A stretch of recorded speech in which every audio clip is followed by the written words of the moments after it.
Welcome back, guys, and we're welcoming YouTube, Facebook, and Instagram to the podcast. This is the third installment. It'll be shorter. If you want to check out like the meat of the podcast, check out the first two segments on Podbean or iHeartRadio, and hopefully I'll be getting on to Apple Podcast as well.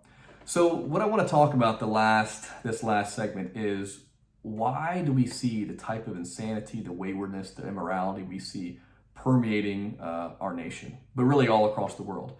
And, I'll mention a few things, three things, whether it's the embrace of the transgenderism, right? The belief that somehow just how fundamental and even scientific it is to say, you're either born a male or female. And then to even push it a little further, a child should be able to sexually transgender themselves without their parents' consent. Like how diabolical that actually is.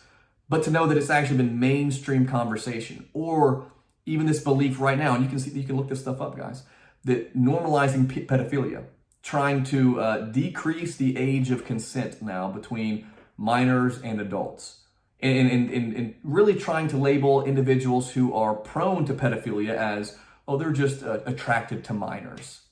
This type of, it's like, how can I reconcile this? How can I understand this? And we'll talk about that here in a second. And finally, this idea that terminating human life is acceptable. Like, first of all, I'm totally opposed to the idea of terminating human life in any capacity, okay? Specifically when it's an unborn, innocent human life. And we're talking about children in the third trimester. The former governor of Virginia, Governor Ralph Northam, he said at one point, and again, no left-leaning, at least not to my knowledge, public figure in the Democrat Party and the progressive movement, no one denounced this guy and what he said. He said, if there was a child of a failed abortion attempt, an infant, I should say, that the mother and the doctor should be able to get together and decide the fate of the child, basically. So saying, a live human being outside the mother's womb, it's acceptable now to talk about killing, murdering. This type of stuff, guys, it's hard to wrap your mind around, but what we have to understand is this. The battle that we're in right now is in the spirit. It's very important to understand this. And as a matter of fact, even in Christian circles, it's almost taboo to talk about, like, wait a second, there's like an unseen realm. So you're saying there's this guy with a pitchfork who actually influences people? Let me just quickly reference the Bible, which is when you want to know the truth and you're questioning something and there's something in the Bible that explicitly talks about this, go there because it's always reliable. It says in Scripture, Satan is the prince of the power of the air. The whole world lies under the sway of the wicked one. And when Jesus was tempted, I believe in Matthew chapter 4, he was tempted for 40 days. At one point, Satan's tempting him and says, all of these kingdoms have been given to me. I will give them to you if you bow down and worship me. So God has allowed the enemy, Satan, a real entity who has real power and influence on earth, to have, to even empower others and influence others in a significant way. It wouldn't say that very explicitly in Matthew chapter 4 if that wasn't the case, okay? So we have to understand that the things we're seeing, it's tough to reconcile, but know these things, these ideas, whether it's transgenderism, pedophilia, abortion, they're being influenced in the spirit realm. People, whether or not they even realize it, are partnering with a diabolical agenda straight from the pit of hell. And many people are unbeknownst to this reality. But we have to understand this as those who are wanting to pursue the truth, who are wanting to disseminate the truth. We have to understand the gravity of the battle we're in. And if you want to break it down even further, think about all these things. It doesn't produce life. Everything I mentioned right there doesn't produce life, right? All right, produces death. There's a very strong anti-human sentiment. And I think if you're just alive and you're paying attention to culture, the anti-human sentiment has really proliferated. I guess it's been proliferating for a while, increasing rapidly. A hatred of the Imago Dei. The Imago Dei is the image of God, okay? And we're image bearers of God. We were created in the image of God. There's a significant, and I want to say this very explicitly too, we are different than animals. We're different than animals. We were created distinctly different.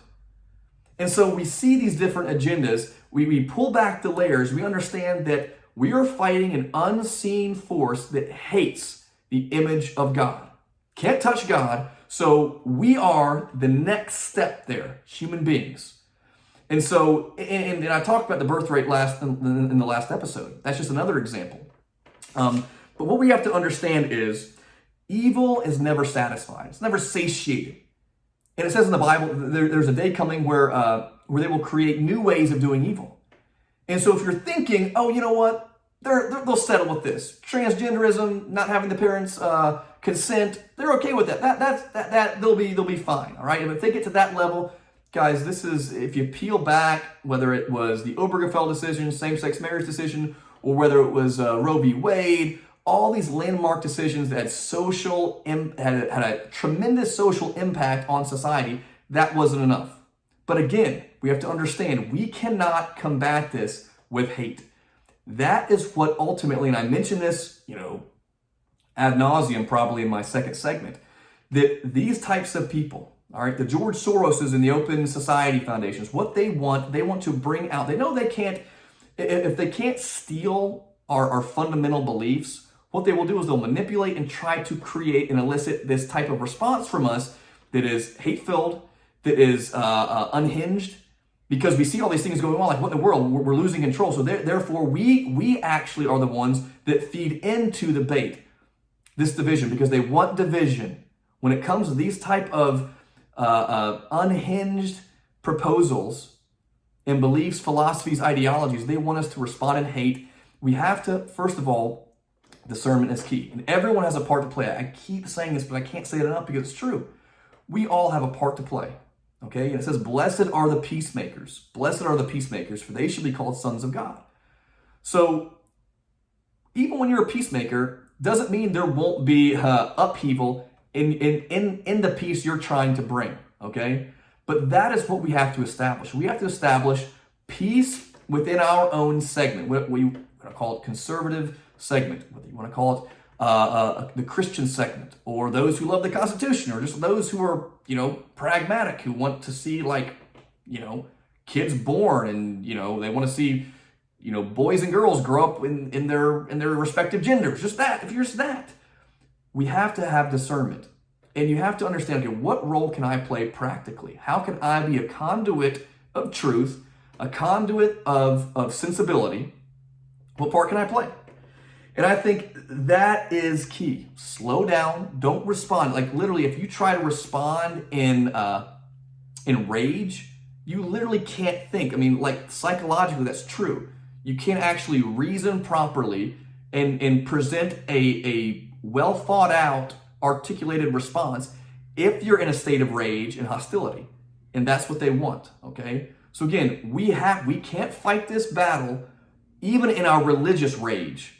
Because your religious rage, it says in the Bible, the anger of man does not produce the righteousness of God. And you can say, well, I'm fighting in my own interpretation of the Bible. And I'm telling you guys, sometimes the right thing in the moment is not the right thing to say. The right thing to say in the moment, let me say that, let me rephrase that, excuse me. Sometimes the right thing to say, the accurate thing to say, is not the discerning thing to say in the moment. That's better. Here we go. All right. It's not the discerning thing. So getting discernment and playing your role. Okay? I'm going to break it down there. Again, this is a shorter segment. Guys, please tune into my first two. I kind of break it down more with more length, and I think you glean something from that as well. I hope you guys have a phenomenal Wednesday and a Thursday, and we'll be back soon. Okay, thanks a lot.